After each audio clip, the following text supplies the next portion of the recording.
Alrighty, this is the regular meeting for July 15th, convening at 5:32 PM. Roll call, please.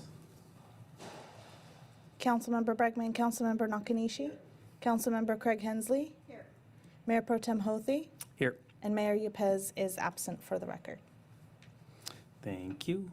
C2, announcement of closed session, City Attorney. Yes, you have four matters this evening. Two employment matters under Government Code Section 54957B. The first title is City Attorney Recruitment. The second is City Clerk Recruitment and Interim City Clerk Appointment. There are also two litigation matters under Government Code Section 54956.9D1. The first is Scott Carney versus City of Lodi, case number 003828, and the second is Scott Carney versus City of Lodi, Superior Court case number 0044713. Thank you. Is there any public comment on closed session? Seeing none, I'll adjourn to closed session at 5:33 PM.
Okay, we're going to return from closed session at 7:04 PM. City Attorney, any readout? No matters to report this evening. Thank you. First, we have our invocation or call to civic responsibility. Chaplain Matt Liu. Okay. Bow and pray. Heavenly Father, this evening we pray for our nation, state, city, and civic leaders. We lift them before you, asking for your covering hands for wisdom and strength during this meeting. Grant them wisdom in the decisions they make in governing us. Surround them with your protection and remind them that their work is noble and deeply valued. May they always know that they're never alone as they make decisions to governing us. In your holy name we pray. Amen. Amen. Thank you. You'll join me for the flag salute. Ready, salute.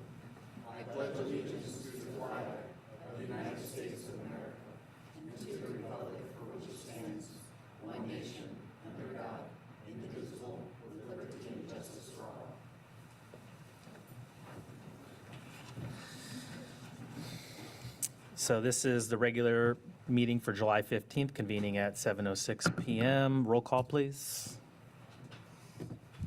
Councilmember Bregman. Here. Councilmember Nakanishi. Councilmember Craig Hensley. And Mayor Pro Tem Hothy. Here. Thank you. Thank you. Are we doing the Junior Giants recognition? Am I missing a resolution?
Okay, so here to accept the recognition for Junior Giants, we have Deputy Director Emerson Yellen and the Junior Giants. If you wanted to just come up to the podium as I read this out here. Whereas the Lodi Junior Giants provides free baseball and softball opportunities that encourage youth to develop confidence, leadership, teamwork, integrity, and healthy lifestyles while ensuring that every child has the opportunity to participate regardless of financial circumstances.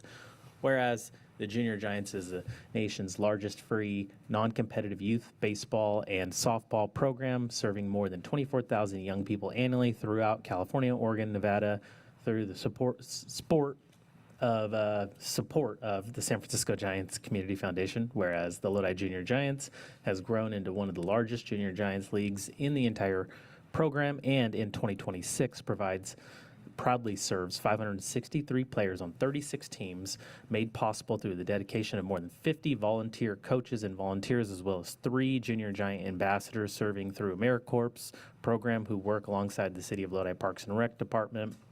Whereas in 2026, the Lodi Junior Giants program reached another milestone by becoming one of the inaugural communities selected to offer a dedicated Special Olympics division through partnership with Lodi Junior Giants and Special Olympics Northern California, creating new opportunities for athletes and intellectual disabilities to participate, build friendships, develop skills, experience the joy of being part of the team. Whereas the success of Lodi Junior Giants would not be possible without the dedication of volunteer coaches, team parents, city staff, community partners, and families whose service creates lasting memories and positive experiences for local youth. Now, therefore, be it proclaimed that the City of Lodi does hereby recognize and celebrate the Lodi Junior Giants and extends sincere appreciation to all players, volunteers, coaches, families, and supporters for their commitment to enriching the lives of Lodi youth and strengthening our community through the power of play, inclusion, and service, signed this 15th day of July 2026.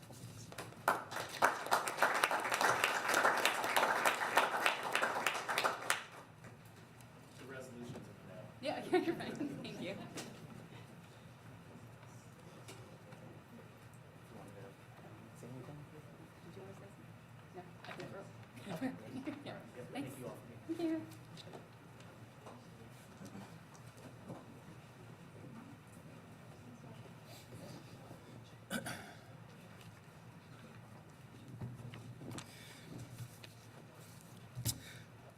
Next, we have a presentation of a certificate of appreciation to our outgoing city clerk, Olivia Nashed, who this is her last council meeting with us. Olivia, I remember vividly sitting on your interview panel back in 2022, and you've always been a very bright spot as far as our city staff is concerned. I always enjoyed my interactions with you, and I think I speak for the entire council when I say that. So I'll just go ahead and read off your recognition here. The office of the municipal clerk is one of the oldest offices in public service and serves as the professional link between the governing body, city departments, elected officials, and residents. We thank and appreciate Olivia Nashed for the outstanding dedication and professionalism she has demonstrated in support of the city of Lodi over the past 4 years. Her commitment to the city of Lodi and her unwavering integrity have been invaluable and reflect her exceptional character as Lodi's city clerk and custodian of the city seal. The city council, staff, and community extend our sincere gratitude for her resilience and devotion to the mission of good governance. Her leadership has made a lasting and meaningful difference in the city of Lodi, signed this 15th day of July 2026.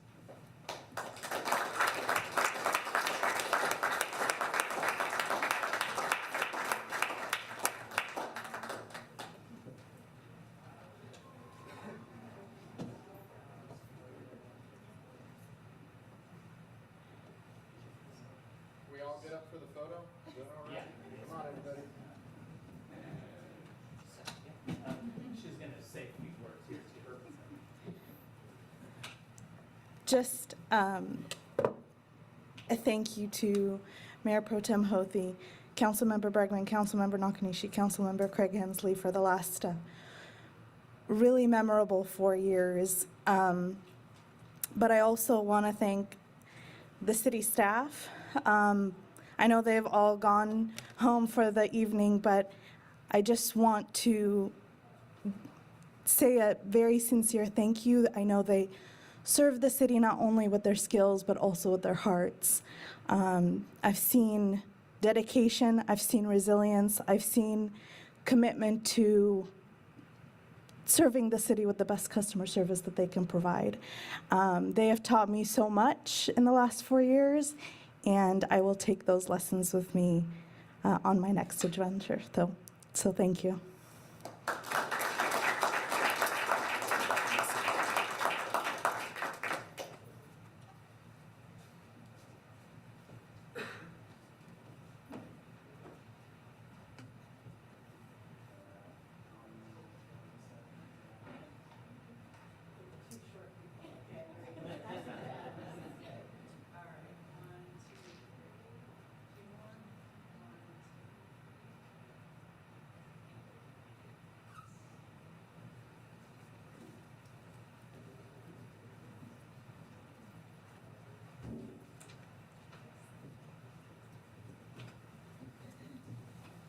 Mayor, you mind if I have some comments? Oh, please. Okay.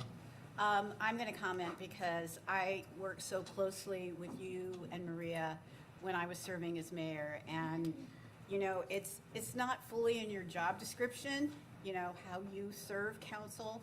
But I will say you have always been there when I asked for something, and I didn't ask for small things.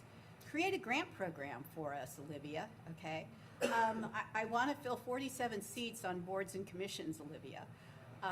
You took on my calendar when I was mayor, and that's not an easy task, as you understand, in my multiple jobs. So trying to fit in appointments and meetings with constituents and meetings with staff.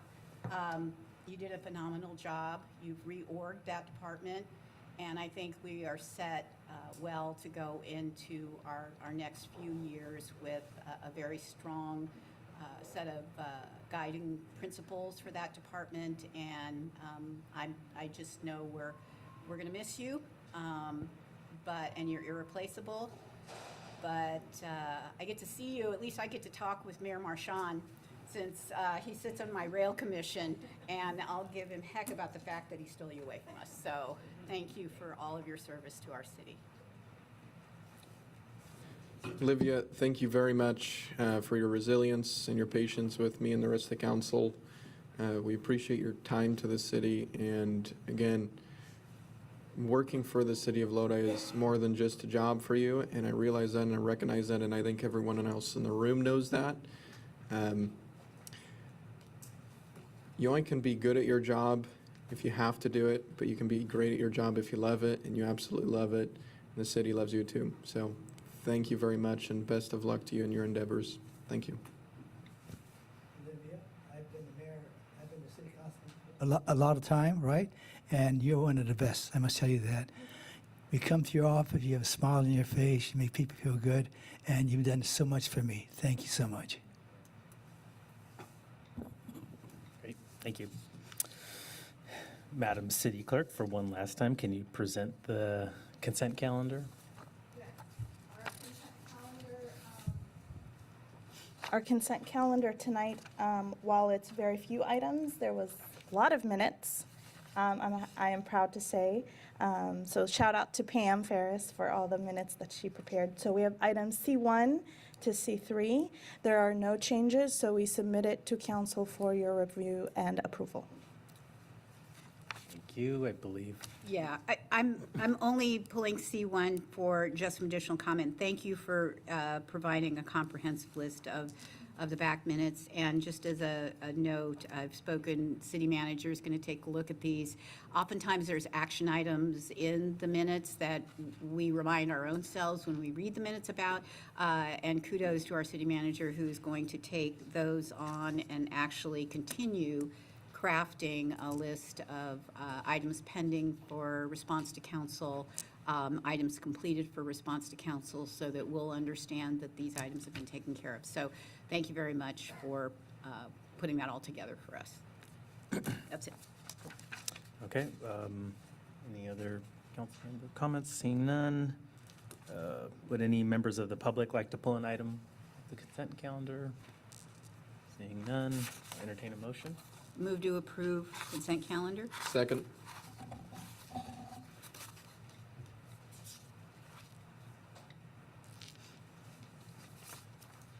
And before I put up the results, for the purposes of tonight's meeting, the vote that's for Ramon Yepez, it's actually Mayor Pro Tem Hothi.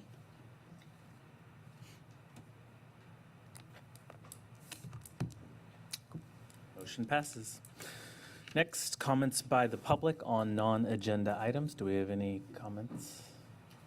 Yes, I do have 3 comment cards for tonight. The first one I have is from Travis Castle.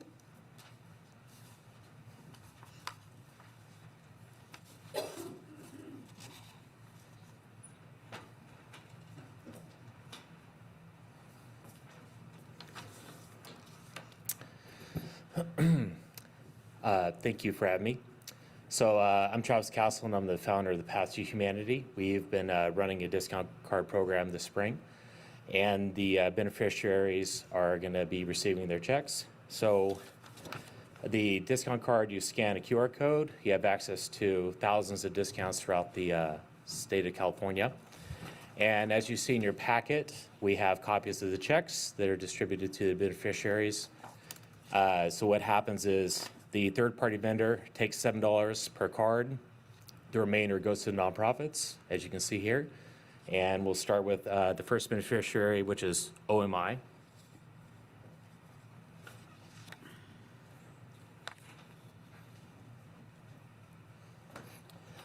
So it was a real big privilege to be able to support them.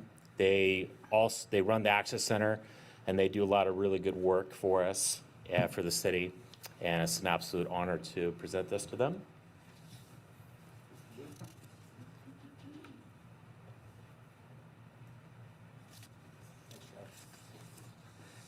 And the other beneficiary is the Salvation Army, which is, they speak for themselves, a international powerhouse.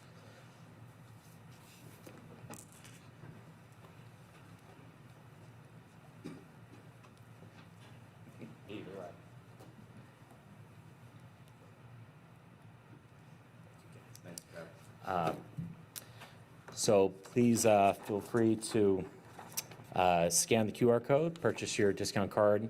The funds for the one that's back there benefits the Salvation Army directly, and you can see the financial breakdown. And there are flyers in the back of the room. And thank you for your time. With God and the power of this community, we can make the impossible routine. Thank you. Thank you, Mr. Castle, and to Path to Humanity for your generous contributions. Appreciate it. Next public comment. Joseph McBride.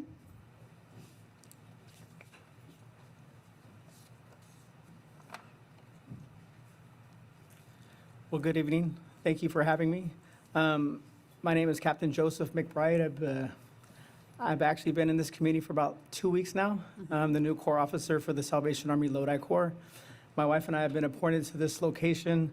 It's been the first year back to our home division. We've served in the Del Oro division before, and so we've been in Oregon for the last 9 years, and so it's a privilege to be back closer to family, closer to home, but also to be able to serve in the city of Lodi. We are excited for what is going to take place here, and we continue to ask for God's guidance as we continue to serve through the ministry and the vehicle of the Salvation Army. Am I nervous? Yes. But at the same time, we know that God is going to do some amazing things, and we're just excited to come alongside our community and to make the best impact as much as possible with our leadership. And we hope that in time we can look back and see a love footprint in what we can accomplish here. So thank you for having me.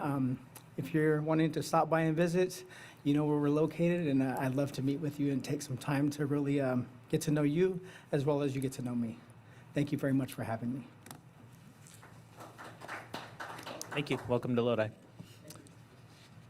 And the last comment card I have is from Alex Alaferis.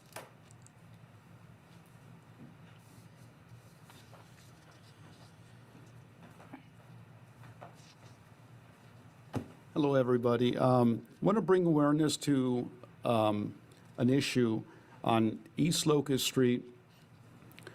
They on the street, the cross streets of Central, Garfield, Washington, and well, probably Stockton, I think.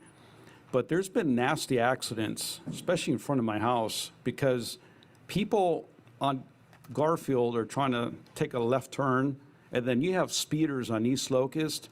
There was a nasty accident. I mean, there were two cars that got into a nasty accident in front of, near my house on a corner, and they nearly damaged the neighbor across the street. It went on the sidewalk. I mean, just imagine if and there's a lot of kids that play around there with their scooters and all that. Just imagine if there was a kid right there. That kid would have been dead now, or even, severely injured. And there's been, I could just go on and on. There needs to be a four-way stop signs on East Locust Street, because they're speeding down there, and then with all these cars parked, you cannot see when you're trying to take a left or a right turn, because you have to go beyond the white line. And also in downtown on West Locust Street and Sacramento Street, right by Five Windows, you need a four-way stop. Because I remember telling the past couple years ago, to the city, that there needed to be a stop sign on School Street and West Locust Street, and they finally put like a four-way stop instead of having a two-way stop. And yeah, it's just getting out of control. There may be more accidents down the line. I also want to bring awareness of two propositions that citizens ought to vote yes. Very few times that you should vote yes. Yes on Prop 43, and yes on Prop 39. And I think 43 is regarding we need a voter ID in our elections. And by the way, for those of you who don't know, In 1998, the state of California removed voter ID. So we've had a history of voter ID in California. And those that say, oh, everyone has an ID. To board an airplane, you need ID. To go on the train, to buy tickets online, you got to have an ID. Buy alcohol, marijuana, you need ID. To buy cigarettes, you need ID. To go to a nightclub or to a bar to get a drink, you need to be 21, show ID. Drive, you should be having an ID. I know that many Californians, are driving on our streets with no driving license and no insurance, and I got hit by one of those guys. And, it's bad enough the guy was illegally in this country. But yeah, vote yes on that voter ID, and then vote yes on saving Prop 13. The state of California wants to erode Prop 13, and over time they've done that. For example, Prop 13, what it does, it sets the property rate at 1% of assessed value. It restricts annual increases of assessed value not to exceed 2% per year. It establishes property value for tax purposes at its purchase price and requires reassessment upon change of ownership. It requires that local special tax increases be approved by voters with a 2/3 vote, including parcel taxes.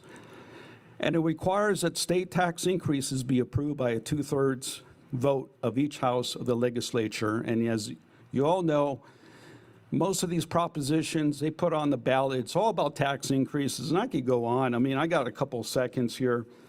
You guys want to know how bad it is in California, and these are stuff that I pulled 10 years ago. We have the highest individual income tax of all the 50 states. We have the high California corporate tax. California has the highest sales tax, and Governor Newsom actually increased it to 11.25%. We have the second highest gas tax in the state. Of course, we're probably number one. California has the top 2 highest unemployment rates in the nation.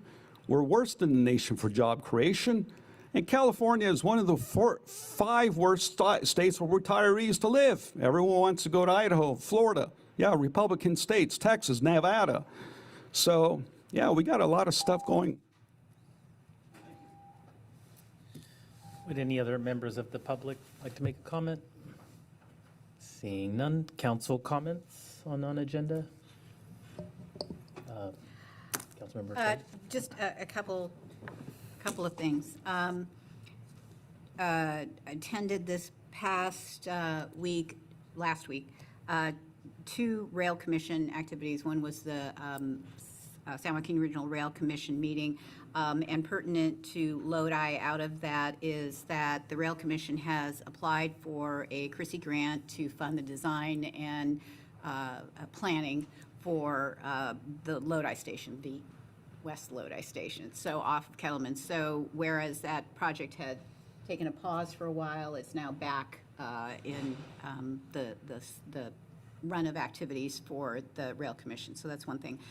The next day we did a ribbon cutting for basically a pedestrian, bike, bus, multimodal, as well as landscape improvements, sidewalk improvements, street improvements, on the Channel Street project at Stockton. And the reason I bring that up was because of the relevance to our efforts for our area where we have transit and we're trying to connect Main Street to the rest of downtown. So SJCOG, the San Joaquin Council of Governments, worked with the City of Stockton and the Rail Commission to provide funding for that project. I think that that's something I would look forward to our staff researching some more, looking at the options they had for piecing together funding to get that Channel Street projects completed. So just 2 big things. And then the last thing I'll say is on Friday, July 31st at 11 a.m., the Chamber of Commerce will be sponsoring, along with the San Joaquin Regional Rail Commission, ribbon cutting and a passenger appreciation day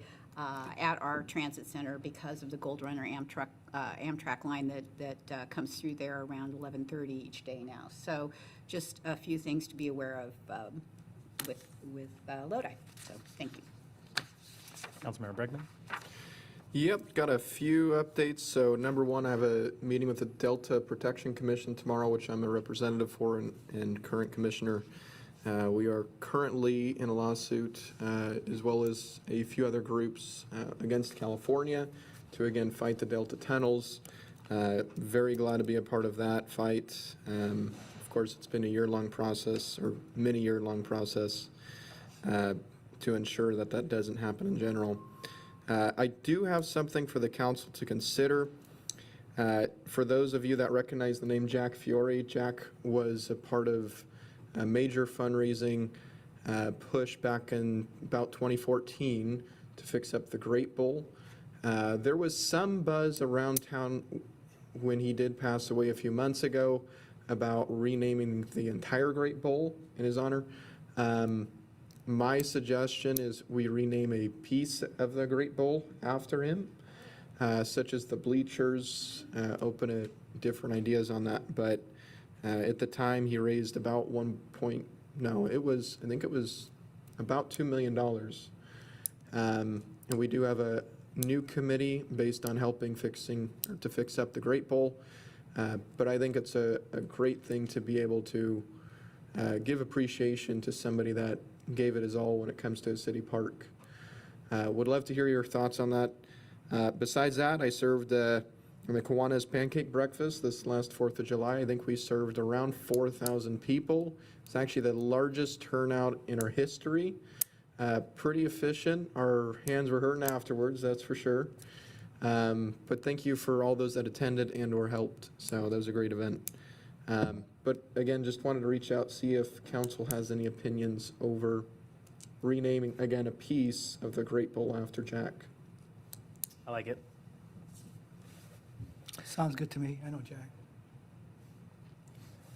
I kind of don't know how we'd go through the process and find out if the family, for example, if they want bleachers named after him or a dedication plaque or, Yeah, however it would need to be done. So, I'll go ahead and reach out, and then I'll have them come in council and or send off an email seeing what they would prefer. Yeah, okay. Okay. Sounds good. Thank you.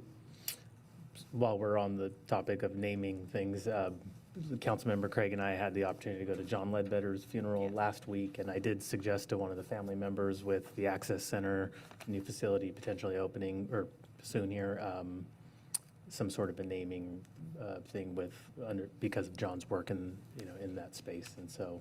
I think a recognition plaque would be a great thing to incorporate into that center. So, yeah. Great. Seeing no further comments from council, we'll move next to G1.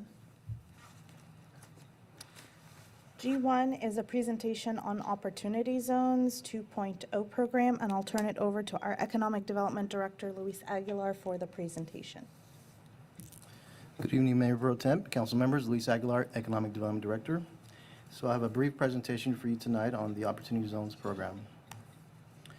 The Opportunity Zones program was established under the Tax Cuts and Jobs Act of 2017 to encourage reinvestment of capital gains into economically distressed communities. It offers preferential federal tax treatment for capital gains invested in qualified projects located within these low-income census tracts. Eligible projects may include new real estate construction, rehab of vacant or underutilized properties, equity investments in operating businesses, and infrastructure or energy-related projects, among others. The program was designed to reward long-term patient capital that generates sustained economic growth, job creation, and community revitalization in historically underserved areas. So you may recall that there's currently an opportunity zone within Lodi, and I'll just refer to this as Census Tract 4403 for simplicity. And this census tract is bordered by the railroad tracks on the west side. Then on the west side, East Lodi Avenue to the north, Kettleman Lane to the south, and Central Avenue to the east. To date, there has been no opportunity zone investment in this census tract. So the program was was originally scheduled to sunset later this year. With the passage of the One Big Beautiful Bill Act in 2025, the program is now permanent part of the federal tax code. As part of this legislation, a new round of opportunity zones, census tract designations referred to Opportunity Zones 2.0 will be introduced. So just a little bit of the process, the states will have the ability to nominate a new map, send that to the Treasury, and then Treasury certifies the nominations, and the maps take effect of January 1st of next year. The duration will remain at 10 years, and future updates will be refreshed on the maps every 10 years going forward. So there's new targeting criteria, and governors may designate up to 25% of their state's eligible census tracts. So for California, that is 618 of the 2,400 plus eligible census tracts. To qualify, they must meet a couple of tests: median family income below 70% of the metro average or statewide average, poverty rate of 20% or greater, plus a newly established median family income cap set at 125% of the applicable state or metro median. So with this new criteria, we now have 2 opportunity zones that are eligible within the Lodi community. And again, I'll refer 4502 and 4403, which is the existing opportunity zone. And this new one actually covers a larger geographic area. Again, it starts at the railroad tracks, then goes all the way east to Guild, and as far as Lockford to the north, and then it's on Lodi Avenue to the south. So the state has identified certain criteria that they like to see for local jurisdictions in their nomination, and those things that the state is looking for is that these census tracts have housing element sites, that they support the RHNA or Regional Housing Needs Assessment goals, that there's shovel-ready sites as defined by the governor's office, that they're located within existing tax increment financing districts, that tracts that may support strategic sectors as identified by the state's California Jobs First blueprint. These include, for example, clean economy, life sciences, manufacturing, healthcare, housing, education and skilled workforce, tourism, and outdoor recreation, to name a few. They're also looking for census tracts that have committed public investment, and that could be local, state, or federal. So with that criteria, we recommended, we brought this recommendation to the Economic Development Ad Hoc Committee, and so our recommendation is to nominate the census tract ending in 4502, and the reason being is because this is out of the 2 census tracts eligible, this is the one with the highest poverty rate. It has a larger footprint, which includes a downtown specific plan area, and that's downtown mixed use zoning. It includes the Cherokee Lane corridor, or parts of it, and that's mixed-use corridor, and as well as an area within the industrial area or zoning. In addition, it has 29 housing element sites, and so that's important for the state criteria. And then it obviously aligns with our economic development efforts. That's, it also would benefit investment in businesses and certain industry sectors. And again, it aligns with the California Jobs First North San Joaquin Valley Regional Plan, which covers the 3 counties in the North Valley. As next steps, there is no formal action required from council, but we did want to bring it to your attention, as this is going to be, if Lodi's census tract is nominated, it will be here for the next 10 years. And so we're prepared to submit to the state for, by their deadline of July 20th. There will be a public review period, and through that public review period, we're able to submit letters of support. So we've already contacted various organizations like WorkNet, San Joaquin Partnership, Beam Circular, just to name a few, and they're all willing participants for providing letters of support. And with that, I just wanted to bring this to your attention, and happy to answer any questions. Question, Council? Yeah. From Craig? Good report. Obviously, this is what we should do. But it says G2 says, consider adopting a resolution establishing a city council ad hoc committee to advise. Are we going to do that at all? I think that's the wrong item. Which item? G1, G1. Okay, sorry. presentation. Good. Yes, this is the right choice. Thank you. Just a couple questions. The TIF. So we actually have to establish TIF. Is that correct? It's not a requirement, but that's one of the things that would be favorable. Okay. But that's something that, in the application that asks if there's an intent, so we can. We can indicate, do we yeah. have to indicate the boundaries of the TIF, or would it be the entire? No, I think in a general sense is identifying whether there's interest to establish a TIF and. Okay. But then there's a longer process for that because it would involve multiple agencies. Can you, just for council's benefit, can you explain the TIF? Because that is something that we would need to take a council action on, correct? So it's basically a designated geographic area where there's a tax increment financing mechanism. And so basically you're utilizing those future increments to finance infrastructure, for example. And so that's at the very broad sense. But you do have to work with the county because it's going to impact the future tax of the properties. But I do think it's critical because, again, those areas of the downtown plan that we've been talking about that go over the railroad tracks, infrastructure is an opportunity and a need for that area in order for this opportunity zone to be seen favorably. So there will be that need.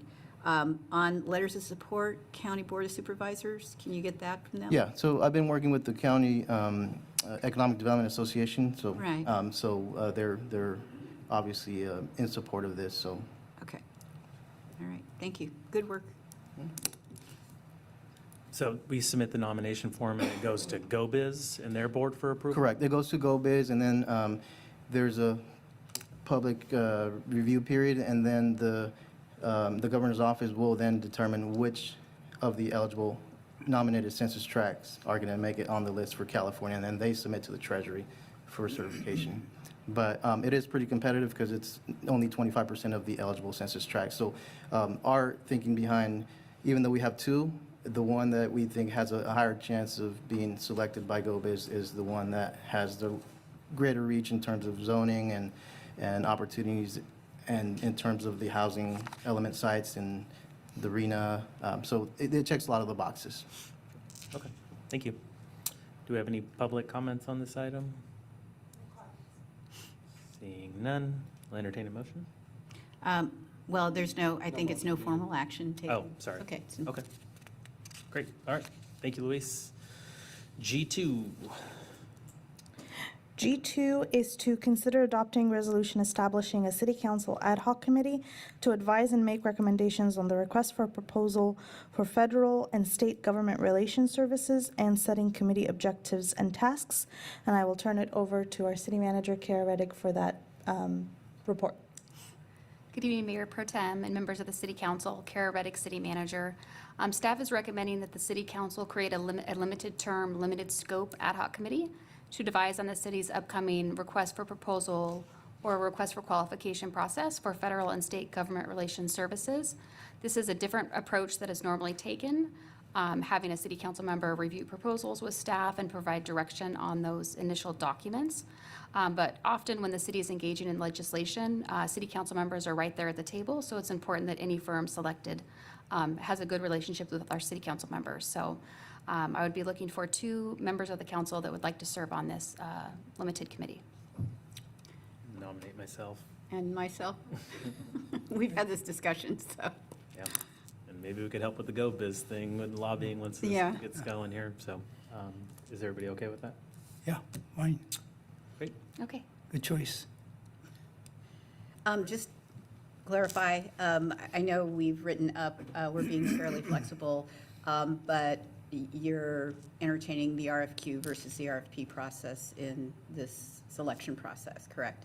Yes, I think we should, let's keep it flexible, and the ad hoc committee can determine if it is a request for proposal or a request for qualifications, and then we can go from there. Okay, thank you. So with those nominations, I need 1 vote for both members I'll make the Oh, motion. sorry, motion for both members to I'll be. make the motion that, Any public comment on this? Seeing none? We have a motion from Councilmember Bregman. I have a Yep. question. Oh, sure. Yeah. You guys are the right people, but you guys also are part of the Opportunity Zone too. Is that your district? And is So that? this isn't just limited to opportunity zones, this is just a larger Large- lobby audience. discussion. I was just saying that it could help with a variety of things, including this whole effort around opportunity zones. It's good, very good. Okay. And then I need a second. Second? Thank you.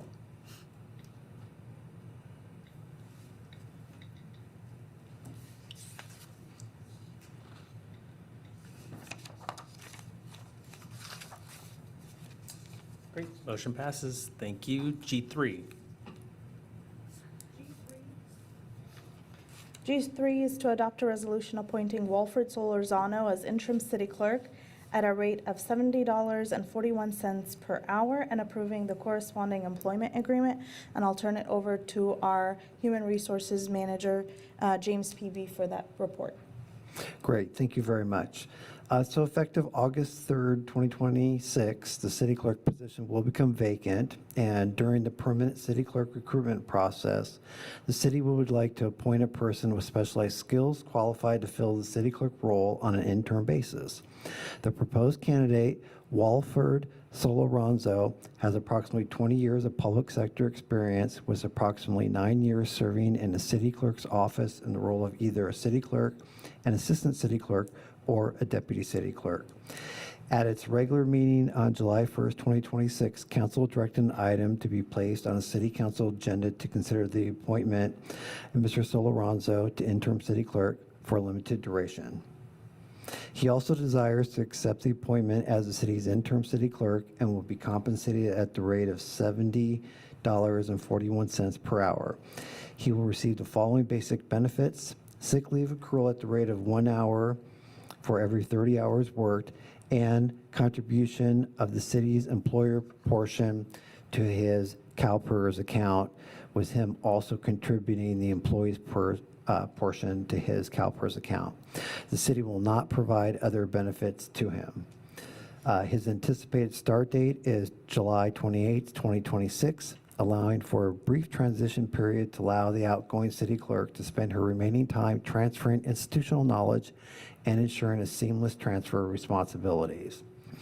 As Mr. Solorzano is currently in the pre-employment background check process, a draft interim city clerk employment agreement is provided as attachment 1. And due to the upcoming vacancy of the city clerk, any costs already considered in the current budget. And therefore, it's recommended that council adopt a resolution appointing Walford Solorzano as interim city clerk at a rate of $70.41 per hour and approving corresponding employment agreement. Thank you. Is the candidate here to potentially make remarks? No. Okay. Questions from council? No questions here? Seeing none, I'll entertain, public comment on this item? Seeing none, I'll entertain a motion. motion made. Second?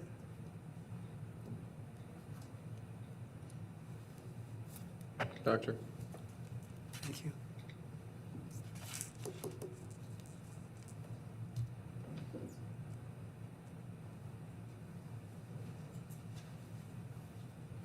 Oh, motion passes. H1? Each one is to waive the second reading and adopt ordinance number 2048, amending Lodi Municipal Code Title 9 by amending Chapter 9.18 vending on streets, sidewalks, and private property to revise regulations related to mobile food vending, including permit requirements, location standards, and operational regulations. The City Council was presented with this item by the Community Development Department at the last regular City Council meeting on July 1st. And the City Council waived the first reading and introduced the ordinance. This is the next step. And then after tonight's adoption, the ordinance will become effective in 30 days. It is recommended that Council waive the second reading and adopt the ordinance. Thank you. Council comments? Just Councilmember Nakanishi? is this the same ordinance that increases the trucker? And well, my question is, what's new in this? What other thing is in this beside that? I'll turn that over to our interim community development director for more information on Okay, what the I want to know is, specifics. what improvement will this make? Yes, so this is the same version that you saw at the last hearing with the first reading. So the general gist was when we brought it for council direction back a couple months ago, it was to eliminate the cap on mobile food truck vendors and then also to adjust just slightly some of the location requirements. Is that, the location requirement, does that improve it, or is it? We were asked and directed by council to restrict the downtown core and only allow food trucks, mobile food trucks, or mobile vendors that are towed by a vehicle to only be allowed east of Main Street within the downtown area, so as to prevent competition within the downtown core, such as not allowing them to park mobile food trucks on School Street or Church. Thank you, that sounds good. No problem. Councilmember Craig? I'm going to accept this as it's been proposed, but I've discussed with the city manager my greater concern for two areas, which is basically we define a conveyance as pretty much anything except for motorized food wagons, and vending means the sale of any goods, whereas merchandise, prepared, prepackaged, or unprepared of foodstuffs. So we still need to deal with the illegal carts.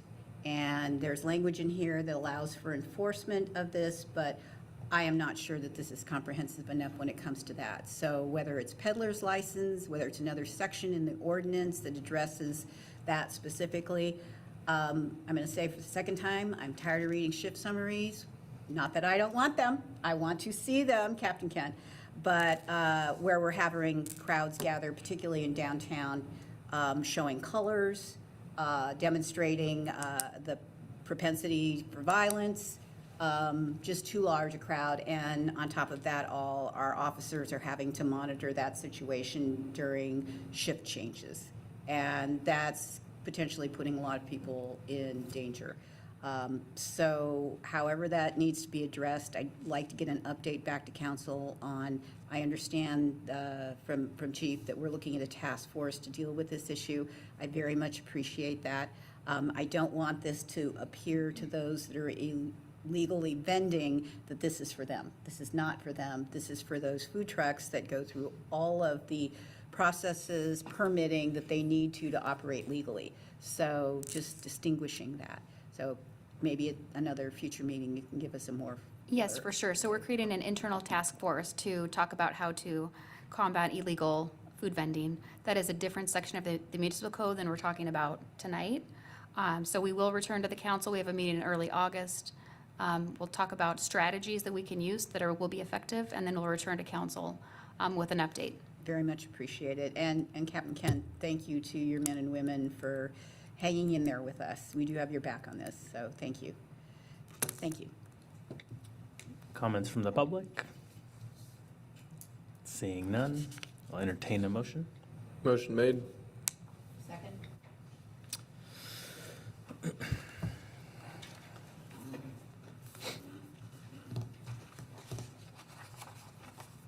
Motion passes. Great. Well, I will close this meeting out in honor of our outgoing city clerk, Olivia Neshed. Appreciate your 4+ years of dedication to this community. We'll adjourn this meeting at 7:53 p.m.